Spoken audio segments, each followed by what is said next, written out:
declare somebody to be incurable, then that person will most certainly die. So in this way, you will become very famous, and people will come to you from far and wide. He said, how will I know? He said, no problem. Whenever somebody is to die, I'll stand behind his head to take his life out. And whenever you see me standing behind a patient's bed, behind his head, you declare that this person must die. Nobody can save him. And that person would die. And people say, he is a very clever doctor. And if I stand towards the feet, then it will mean that I don't mean business at all. The person is suffering, but he'll be all right. He'll not be killed. So to such patients you give something, anything. Even a drop of water would work. And such patients would be cured. So your fame will spread far and wide. What a great physician this man is. Whenever he says somebody will be saved, he is saved. When he says somebody must die, he must die. So, next morning, he took a chalk and wrote on his poor shack the words, Great Hazik Hakim. Now it so happened that the Nambardar of that village, the leader of that village, had fallen ill and no doctor could cure him. And he thought he was about to die. So he sent out people in search of some other person who may be able to help him. So he was painting, writing with chalk, a great Hakim. So he asked him, come and try your luck. So he went there to the leader of the village, and he saw Israel standing behind, not behind his head, but underneath, towards the legs, towards the feet. So he looked at him, he said, look here, which stupid doctors have been treating you? You're not seriously ill. You will survive. And he gave him something, anything, and said, eat it and you'll be all right.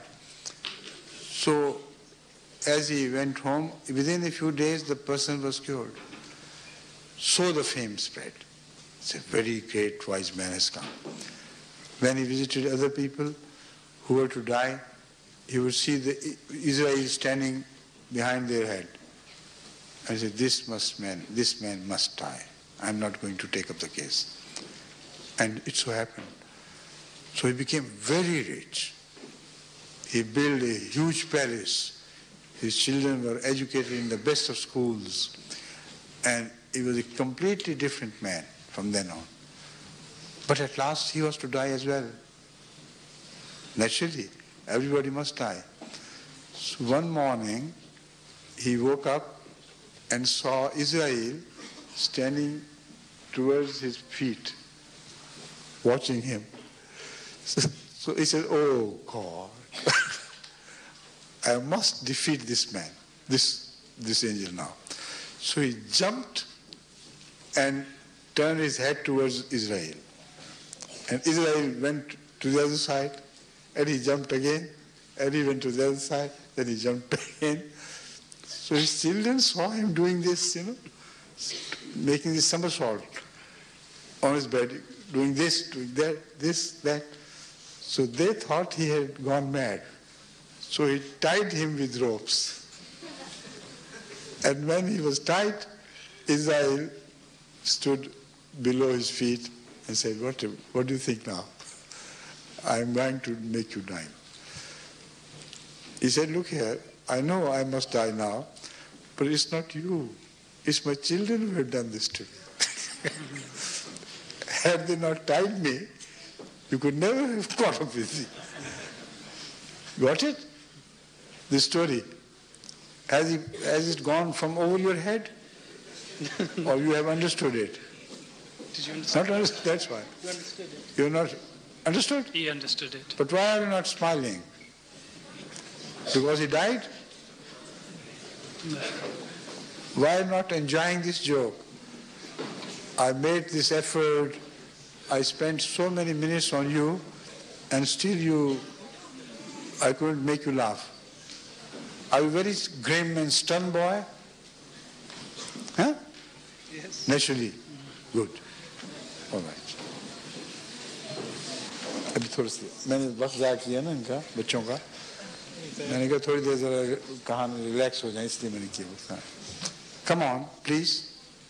And Najib Shah from Earlsfield says, if you've just taken a bath, do you still need to do wuzu just before namaz? Before bath, you must do wuzu.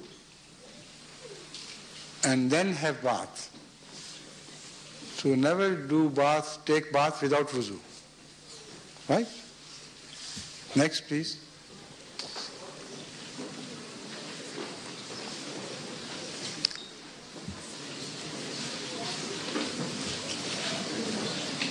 Sadiq Shahzad from Tooting asks, which religion do you think is the most difficult to follow?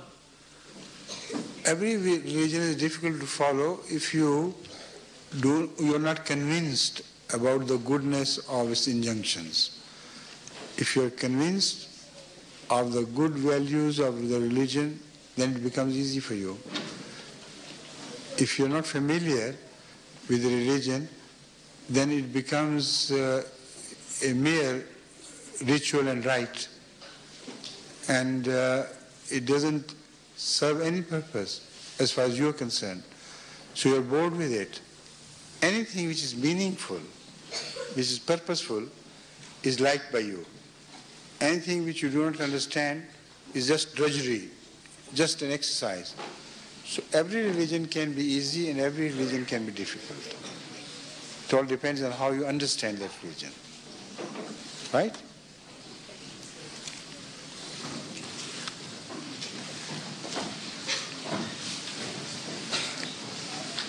Please. This is Sheikh Mansoor Ahmed, who's at the back again. Yes. He asks, will Khilafat always belong to people of Pakistani and Indian origin? If not, why not? Will Khilafat always belong to people of Pakistani and Indian origin? I think it will belong to the people of Indian origin for a very, very long time. Because the people from among whom a prophet is chosen, caliphate also stays there for a very long time. The same thing happened in the case of Hadhrat sallallahu alaihi wasallam he was followed by Khalid Caliphate, right or wrong, but the people who were caliphs belonged to Arabia for a very long time. So similarly, I believe that Khilafat will belong to India and Pakistan, the subcontinent, because the first people who were trained by Hadhrat Mirza Tahir in Ahmadiyyat, who guarded the values, who offered greatest sacrifices for these people. So naturally, Khilafat, as I understand, will continue to remain there. But nobody knows what Allah decides. It can happen, anything can happen.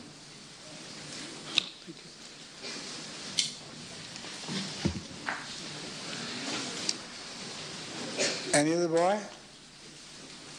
Khargosh again? And I think that should be the last question, shouldn't it? We have to go there for the prayer as well. He says, in the Quran it says that you will be meeting aliens and shaking hands with them. What does that mean? Shaking hands with angels. Aliens. Aliens. Aliens. Which Quran do you read? Like Mota Bacha. Do you share the same Quran? This is not the Quran we know. Nowhere in the Holy Quran is mentioned what you claim, that you will shake hands with aliens. Show me one verse.